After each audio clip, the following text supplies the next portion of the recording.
Hello everyone, આજના આ લેક્ચરમાં ધંધાકીય પર્યાવરણ વિષય બીકોમ સેમેસ્ટર 5નો આગળનો જે ટોપિક છે યુનિટ નંબર 1માં પર્યાવરણ વિશ્લેષણ, એના વિશે આપણે વિગતે ચર્ચા કરીશું.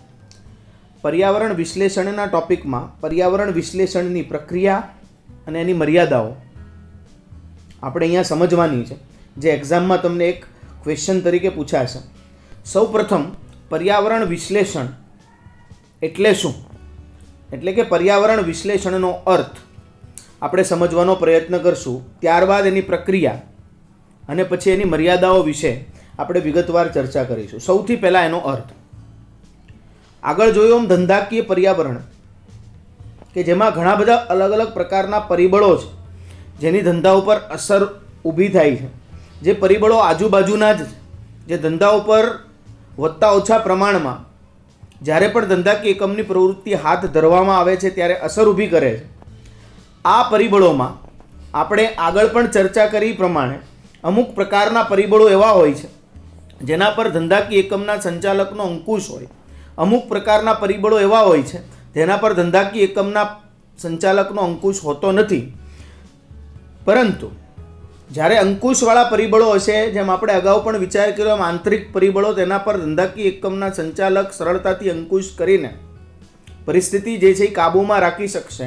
પરંતુ બાહ્ય પર્યાવરણના પરિબળો કે જે ધંધાકીય જે કંઈ પણ ધંધાકીય પ્રવૃત્તિ થાય છે એના સંચાલનના અથવા તો સંચાલકના અંકુશની બહારની બાબત છે, તેની અસર ધંધા ઉપર ખૂબ મોટા પ્રમાણમાં થશે. તો આ ધંધાકીય એકમના બાહ્ય પરિબળો, ખાસ કરીને પર્યાવરણ વિશ્લેષણની જ્યારે આપણે વાત કરતા હોય ત્યારે બાહ્ય પરિબળોના વિશ્લેષણની વાત જે છે એ સૌથી અગત્યની છે. કે આ જ પરિબળો એવું પણ બની શકે કે ધંધાકીય એકમ માટે તક અને આવનારા સમયમાં જોખમો ઊભા કરી શકે છે, જેને આધારે ધંધાકીય એકમ આવનારી પરિસ્થિતિને તકમાં કઈ રીતે પરિવર્તિત કરવી, આવનારી પ્રવૃત્તિ જે છે અથવા તો આવનારી જે કંઈ પણ પરિબળો છે એના પડકારોનો સામનો કઈ રીતે કરવો, એ વસ્તુ જે છે એ પર્યાવરણ વિશ્લેષણ દ્વારા ખૂબ વ્યવસ્થિત રીતે કરી શકે છે. તો અહીંયા પર્યાવરણ વિશ્લેષણ વિશે જ્યારે આપણે વાત કરતા હોય ત્યારે સૌથી પહેલાં ધંધાકીય પર્યાવરણ કે જે આપણે સામાન્ય શબ્દોમાં કહીશું આપણી આજુબાજુના પરિબળોનો સમૂહ, જે ધંધાકીય પર્યાવરણ છે. પર્યાવરણીય વિશ્લેષણનો અર્થ આપણે આપવો હોય તો એવી રીતે આપી શકશું. પર્યાવરણ વિશ્લેષણ એટલે જ્યારે કોઈ પણ વ્યૂહરચનાકાર પર્યાવરણના વિવિધ પરિબળોની વિગતવાર તપાસ કરી ધંધાકીય પેઢી માટે ભવિષ્યમાં ઉદ્ભવતી તકો અને પડકારો વિશે માહિતી મેળવી ચોક્કસ પ્રકારના પગલાં ભરી ધંધાકીય એકમના વિકાસની પ્રક્રિયા હાથ ધરે, એને કહેવાશે ધંધાકીય પર્યાવરણનું વિશ્લેષણ. તો વિશ્લેષણ એટલે જ્યારે આપણે સામાન્ય શબ્દમાં કહીએ ત્યારે વિગતવાર તપાસ. જે કંઈ પણ ધંધાકીય પર્યાવરણના પરિબળો છે તે પરિબળોની વિગતવાર તપાસ કરીને તેમાંથી ધંધાકીય પેઢીને આગળના સમયમાં કેવા પ્રકારના તકોનો સામનો કરવો પડશે અથવા તો તકો મળશે ધંધાકીય પેઢીને, અને આવનારા સમયમાં કેવા પ્રકારના પડકારોનો સામનો કરવો પડશે તે વિશેની વિગતવાર ચર્ચા જે છે એ કરવામાં આવે છે. પર્યાવરણ વિશ્લેષણમાં મુખ્ય બે ઘટકો ઉપર વિશ્લેષણ થાય છે. એક ઘટકો જે આંતરિક પરિબળો છે, આંતરિક પર્યાવરણ તરીકે પણ ઓળખવામાં આવે છે. વ્યવસ્થાતંત્રકીય બાબતો એટલે કે ધંધાકીય એકમની અંદરની બાબતોનો જ્યારે અભ્યાસ કરવામાં આવે, જ્યારે એની વિગતવાર તપાસ કરવામાં આવે, જ્યારે એનું વિગતવાર વિશ્લેષણ કરવામાં આવે ત્યારે તેને આંતરિક પર્યાવરણનું વિશ્લેષણ તરીકે ઓળખવામાં આવે છે. કે જે કંઈ પણ ધંધાકીય એકમના સાધનો છે, ધંધાકીય એકમમાં વ્યવસ્થાતંત્રીય માળખું છે, ધંધાની અંદરની સ્ટ્રેન્થ, શક્તિઓ છે, તેની વીકનેસ, નબળાઈઓ છે, આ તમામ બાબતને લગતો વિગતવાર અભ્યાસ, એને કહેશું આપણે આંતરિક પર્યાવરણનું વિશ્લેષણ. એવી જ રીતે બાહ્ય પર્યાવરણનું પણ વિશ્લેષણ હોય છે. બાહ્ય પર્યાવરણના વિશ્લેષણમાં અમુક બાહ્ય પરિબળો, જે આપણે અગાઉ પણ ધંધાકીય પર્યાવરણના પરિબળોમાં ચર્ચા કરી, આર્થિક પરિબળ, સામાજિક પરિબળ, રાજકીય પરિબળ, ટેકનોલોજીકલ પરિબળ, કાયદાકીય પરિબળ, વૈશ્વિક બાબતો, કુદરતી પરિબળ, આ તમામ બાબતો જે છે એ ધંધાકીય એકમની પ્રવૃત્તિને અસર કરે છે, જેના કારણે અમુકવાર પરિબળના કારણે ધંધાકીય એકમને આગળ વધવાની, વિકાસ કરવાની તક પણ મળતી હોય, જ્યારે અમુક બાબતમાં ધંધાકીય એકમ જે છે એને પડકારનો પણ સામનો કરવો પડે છે. તો પર્યાવરણ વિશ્લેષણમાં મુખ્ય બે બાબત છે. આંતરિક પર્યાવરણનું વિશ્લેષણ અને બાહ્ય પર્યાવરણના પરિબળોનું વિશ્લેષણ કરવાનું છે. એ સિવાય ઉદ્યોગના જે પરિબળો છે, ઔદ્યોગિક પર્યાવરણ જે છે કે ભાઈ એમાં ઉદ્યોગના પ્રવેશ, નવી પેઢીનો પ્રવેશ છે, ખરીદનારાઓની શક્તિ છે, ઠીક છે, પુરવઠો પૂરો પાડનાર વ્યક્તિ જે છે, આ તમામ બાબતો જે ઉદ્યોગને લગતી બાબત છે, સમગ્ર ઉદ્યોગને અસર બાબત છે, જેના કારણે પણ ઘણી વખત તક અને પડકારનો સામનો કરવો પડે છે.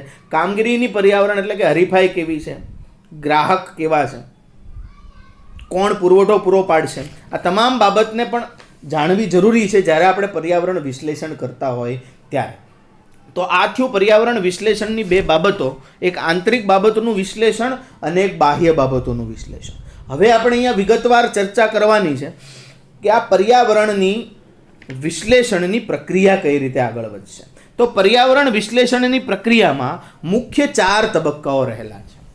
સૌથી પહેલા તબક્કો પર્યાવરણીય તપાસ, જેને આપણે એન્વાયરમેન્ટલ સ્ક્રીનિંગ તરીકે પણ ઓળખશું. સ્ક્રીનિંગ એટલે તપાસ. આ પર્યાવરણ વિશ્લેષણનો સૌથી પહેલો તબક્કો છે. પર્યાવરણનું સ્ક્રીનિંગ થઈ જાય, તપાસ થઈ જાય એટલે પર્યાવરણની મોનિટરિંગ. મોનિટરિંગ એટલે દેખરેખ. સતત અને સતત માહિતી એકત્રિત કરી એ માહિતીના આધારે પર્યાવરણના પરિબળો ઉપર સતત દેખરેખ રાખવી અને પર્યાવરણનું મોનિટરિંગ કહેવાય છે. ત્રીજું, આ મોનિટરિંગ, આ દેખરેખને આધારે પર્યાવરણનું ફોરકાસ્ટિંગ એટલે આગાહી, કે ભાઈ જેમાં આ જે કંઈ પણ પરિબળો છે એના આધારે આપણે આગાહી કરવાની છે. વ્યૂહરચના ઘડનાર જ્યારે પણ વ્યૂહાત્મક યોજના બનાવશે, સ્ટ્રેટેજી બનાવશે, ત્યારે આગળ આગાહી કરશે કે ભાઈ પરિબળના કારણે ધંધાકીય એકમને કેવા પ્રકારની તક મળી શકે એમ છે, કેવા પ્રકારના પડકારનો સામનો કરવો પડે એમ છે. અને લાસ્ટમાં જ્યારે તપાસ થઈ જાય, દેખરેખ થાય, એના ઉપરથી આગાહી થાય, હવે એ પ્રમાણે કામ આગળ ચાલે ત્યારે તેનું મૂલ્યાંકન જે છે એ સતત કરવું પડશે કે ભાઈ આ પર્યાવરણના પરિબળોનું ધંધાકીય એકમ ઉપર કેવી અસર પડે છે. ઓછી અસર પડે છે, વધારે અસર પડે છે, હકારાત્મક અસર પડે છે, નકારાત્મક અસર પડે છે, ધંધાકીય એકમની નબળાઈ બને છે કે ધંધાકીય એકમ માટે એ શક્તિ બને છે, સ્ટ્રેન્થ બને છે. આ તમામ બાબત જે છે એ નિદાન મૂલ્યાંકન સમયે ધ્યાનમાં રાખવી જોઈએ. સૌથી પહેલું છે પર્યાવરણીય સ્ક્રીનિંગ. જો સ્ક્રીનિંગ એટલે આપણે અગાઉ પણ ચર્ચા કરી એમ કે જે કંઈ પણ ધંધાકીય એકમના પરિબળો છે જે તમારી ધંધાકીય પેઢીને અસર કરી શકે એમ છે ભવિષ્યમાં, એના વિશે વિગતવાર તપાસ કરવી. કે જ્યારે પણ ધંધાકીય એકમના પરિબળો છે, પર્યાવરણનું સ્ક્રીનિંગ કરશું ત્યારે આપણને જાણવા મળશે કે ભાઈ એના વલણો કેવા પ્રકારના છે, એમાં કેવા પ્રકારનું પરિવર્તન આવી શકે છે, એના આધારે કઈ પ્રકારની વ્યૂહરચના આપણે ઘડી શકશું. તો આ જે કંઈ પણ પર્યાવરણના પરિબળો છે એનું વિગતવાર સ્ક્રીનિંગ કરવાનું છે. સ્ક્રીનિંગમાં વિગતવાર તપાસ કરવાની છે કે ભાઈ હોય ઘણા બધા પરિબળો, પણ આપણી ધંધાકીય પેઢીને જ્યારે આપણે ધંધાકીય પ્રવૃત્તિ હાથ ધરીએ છીએ તેવા સમયે સ્ક્રીનિંગ દરમિયાન આપણે એ વસ્તુ જાણવાની છે કે આપણા ધંધાકીય એકમની પ્રવૃત્તિને આ આંતરિક અને બાહ્ય પરિબળોમાંથી કેવા કેવા પ્રકારના પરિબળો જે છે અસર કરી શકે, જેના આધારે સંપૂર્ણ પર્યાવરણનું વિશ્લેષણ જે છે એ આગળ ચાલશે. કેમ કે ઘણા બધા અમુક પરિબળ એવા હોય જે અસર ન કરતા હોય તો એને વિશ્લેષણમાં ધ્યાનમાં રાખવાની જરૂર નથી. એટલા માટે સ્ક્રીનિંગ કરવું જરૂરી છે કે ભાઈ દાખલા તરીકે આપણે જોઈએ છીએ ઘણી વખત ભરતી થતી હોય તો 10 જગ્યા માટે 100 અરજી આવી હોય તો એ અરજીનું પહેલાં સ્ક્રીનિંગ કરવું પડે, તપાસ કરવી પડે, પ્રાથમિક તપાસ કરવી પડે. એમાં બિનજરૂરી અરજીઓ પહેલેથી જ દૂર કરી દેવાય તો એને આગળની પ્રક્રિયામાં સેમ કે જ્યારે ધંધાકીય પેઢીને અસર કરતા પરિબળોની આપણે તપાસ કરતા હોય, પર્યાવરણનું વિશ્લેષણ કરતા હોય ત્યારે સ્ક્રીનિંગ દરમિયાન જે કંઈ પણ પરિબળો ધંધાકીય પ્રવૃત્તિને અસર કરે છે એની જ તપાસ કરવાની છે. બાકી પરિબળો જે છે એમાંથી દૂર થઈ જશે. તો સ્ક્રીનિંગ બાદ બીજો તબક્કો છે પર્યાવરણીય મોનિટરિંગ. જો મોનિટરિંગ એટલે દેખરેખ. આ તબક્કે જે કંઈ પણ પર્યાવરણના પરિબળો છે તેને લગતી તમામ માહિતી એકત્રિત કરવામાં આવે છે. માહિતી એકત્રિત કરવા માટે અલગ અલગ પ્રકારના પ્રાપ્તિ સ્થાનો ટેકનિકનો ઉપયોગ કરી શકાય. કંપનીના રેકોર્ડ, કોઈ પ્રકાશન હોય, કોઈ જાસૂસી સંસ્થાની મદદ લ્યો, કર્મચારીઓની મદદ લ્યો, ગ્રાહકની મદદ લ્યો, હરીફો જે છે એની મદદ લ્યો.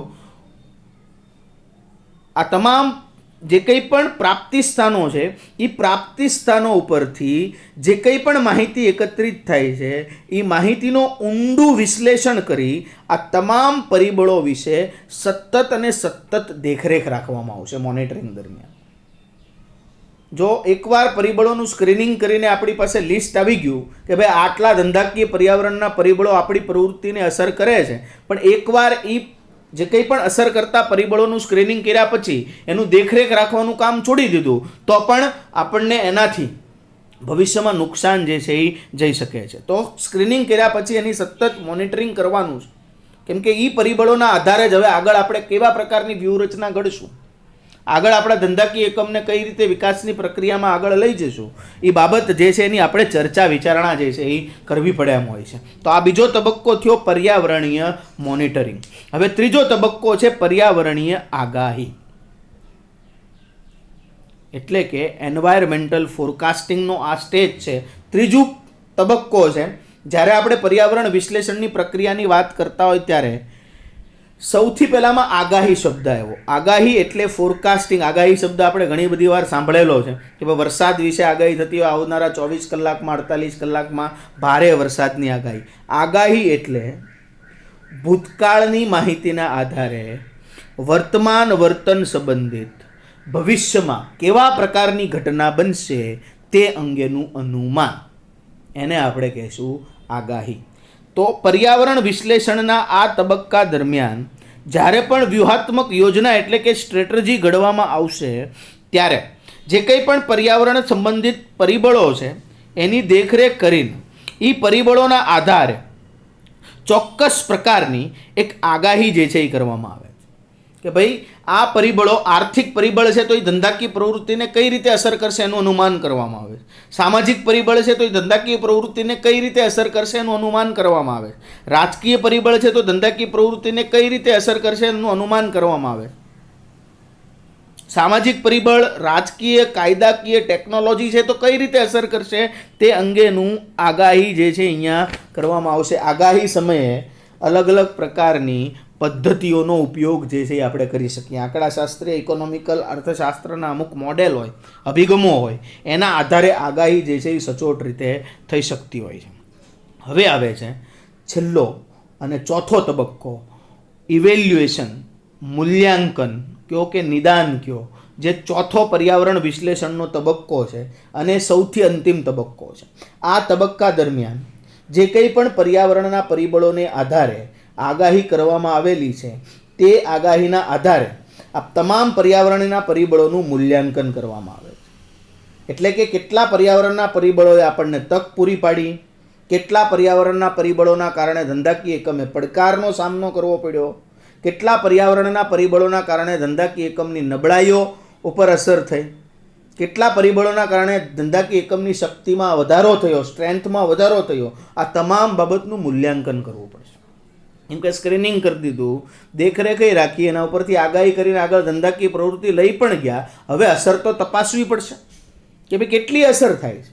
આ પર્યાવરણ પરિબળો જે છે એનું મૂલ્યાંકન તમે કરો છો ત્યારે એમાંથી કેટલી તકો મળે છે, કેટલા પડકારોનો આપણે સામનો કરવો પડ્યો છે, કેટલી આપણી નબળાઈઓ વિશે અસર કરેલા છે પરિબળો, કેટલી આપણી શક્તિમાં વધારો કર્યો છે. આ તમામ બાબતનું નિદાન, મૂલ્યાંકન જે છે એ પર્યાવરણ વિશ્લેષણની પ્રક્રિયા દરમિયાન આ અંતિમ તબક્કામાં કરવામાં આવે છે. તો આ રીતે પર્યાવરણની તબક્કાના મુખ્ય 4 સ્ટેપ થયા કે જેને આધારે પર્યાવરણનું વિશ્લેષણ જે છે એ કરી શકાય. હવે પર્યાવરણ વિશ્લેષણની મર્યાદાઓ, એમાં સૌથી પહેલું છે ધારણા પર આધારિત. તો પર્યાવરણ વિશ્લેષણ આપણે અગાઉ પણ કીધું, એમાં એક મહત્વનું સ્ટેજ તબક્કો પણ આવ્યો કે આગાહી. પણ આગાહી આપણને ખબર છે હંમેશા ધારણાઓને આધારે આપણે કરતા હોઈએ છીએ અને ધારણાઓ ભવિષ્ય માટેની હોય અને ધારણાઓ જે છે એ ભવિષ્યમાં 100% સચોટ રીતે સાચી પડે એવું જરૂરી નથી. એ માત્ર ધારણા છે. સમય સંજોગો અને પરિસ્થિતિ પ્રમાણે એમાં પરિવર્તન આવી શકે. તો આ ધારણાઓ જે છે જેના આધારે આપણે ધંધાકીય પર્યાવરણનું વિશ્લેષણ કરતા હોય એના માટે ધારણા જે છે એ મુજબ ભવિષ્યમાં પરિણામ મળે કે ના મળે એ વસ્તુ શક્ય નથી, અથવા સચોટ રીતે આપણે કહી શકતા નથી. બીજું, સંપૂર્ણ સત્ય નથી. એ ધંધાકીય પ્રવૃત્તિ અથવા ધંધાકીય વિશ્લેષણ જ્યારે આપણે કરીએ છીએ એ સમય દરમિયાન જે કંઈ પણ ઘટનાઓ બને છે એની માત્ર આગાહી થાય છે. જે કંઈ પણ વલણો આપણે સ્પષ્ટ કરીએ છીએ એ વલણોને લગતું માત્ર ભવિષ્યને આધારે અનુમાન લગાવવામાં આવે છે. તો આ અનુમાન, આ આગાહીના આધારે આપણે કોઈ પણ વસ્તુ કરતા હોય તો એ હંમેશા સંપૂર્ણ સાચી જ છે, સંપૂર્ણ સત્ય જ છે એવી વસ્તુ જે છે એ આપણે કહી શકીએ નહીં. તો એ પણ એક એની મર્યાદા થઈ. વધારે સમય અને ખર્ચાળ. તો ધંધાકીય પર્યાવરણની આખી પ્રક્રિયા જ્યારે તમે હાથ ધરો છો ત્યારે માહિતી એકત્રિતકરણ કરવી, એ માહિતીનું વિશ્લેષણ કરવું, એના આધારે આગાહી કરવી, એના આધારે સંશોધન કરવું, આ તમામ બાબતોમાં નાણાં સંકળાયેલા છે. સમય જોશે, નાણાંની જરૂરિયાત ઊભી થશે આ પૂરી પ્રક્રિયા જે છે એ હાથ ધરવા માટે. એટલે ધંધાકીય એકમના પર્યાવરણની વિશ્લેષણની આ મર્યાદા છે કે જેમાં સમય વધારે જોશે અને ખર્ચાળ પ્રક્રિયા. તો આ થઈ અમુક એની ખાસ મર્યાદાઓ અને પ્રક્રિયા કે જે આખો પ્રશ્ન તમને 14 માર્કની અંદર પૂછાઈ શકે. પર્યાવરણ વિશ્લેષણનો અર્થ આપી તેના તબક્કાઓ અને મર્યાદાઓ સમજાવો. આ તમારો પ્રશ્ન ચોથો થયો તમારા યુનિટનો. હવે એક પ્રશ્ન તમે જોશો ખાલી વ્યૂહાત્મક સંચાલનનો, આગળના ટોપિકમાં લેક્ચરમાં આપણે ડિસ્કસ કરશું. એટલે ઓલમોસ્ટ યુનિટ નંબર 1 જે છે એ તમારો અહીંયા પૂરું થશે. Thank you.